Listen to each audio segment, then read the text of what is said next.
The year was 1912. The RMS Titanic, a marvel of engineering, embarked on its maiden voyage. It was a journey filled with hope and dreams, a symbol of human ambition. The largest ship ever built, it promised a luxurious and unforgettable experience for its passengers. Little did they know, a darker side to the Titanic awaited, hidden beneath its grandeur. The ship was a floating palace, a testament to the opulence of the Edwardian era. Passengers marveled at its lavish interiors, from the grand staircase to the Turkish baths. But even amidst the splendor, a sense of unease began to creep in. Whispers of strange occurrences spread among the crew, fueling an undercurrent of anxiety. These whispers, like the ocean breeze, carried tales of the unexplained. The Titanic was a city at sea, a labyrinth of corridors and cabins. It was in these hidden spaces that the crew first reported unusual events. Objects moved mysteriously, as if guided by unseen hands. Doors slammed shut without reason. A chill ran down their spines, a premonition of something amiss. One steward, a seasoned sailor, recounted his experience with a shiver. He described encountering a ghostly figure, a woman draped in white, gliding through the first-class dining room.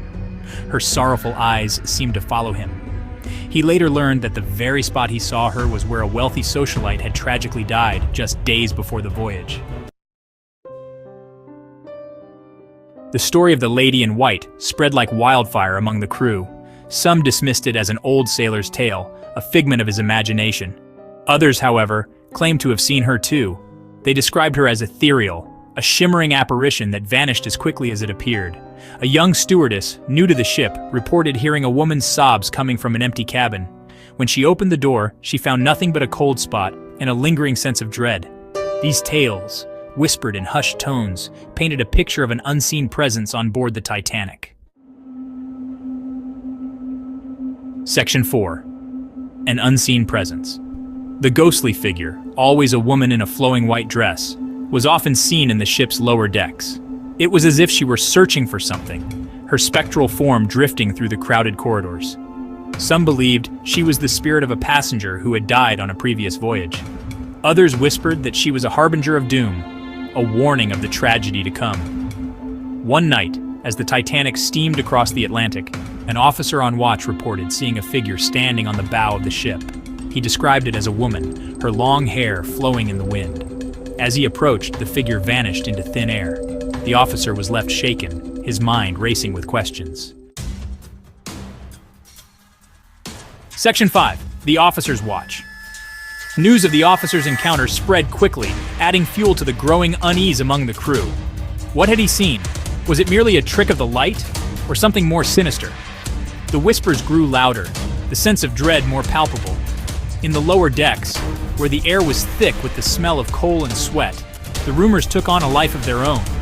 The stokers, working tirelessly in the ship's bowels, reported feeling cold spots and hearing footsteps echoing through the engine room.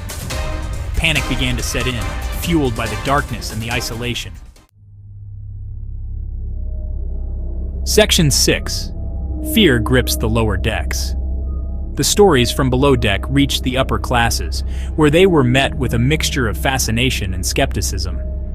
In the opulent first-class lounge, a renowned opera singer was said to have heard a woman's voice singing along to her performance. The voice was hauntingly beautiful, yet filled with an unspeakable sadness. It was as if the ship itself was haunted, a steel sarcophagus carrying more than just its living passengers.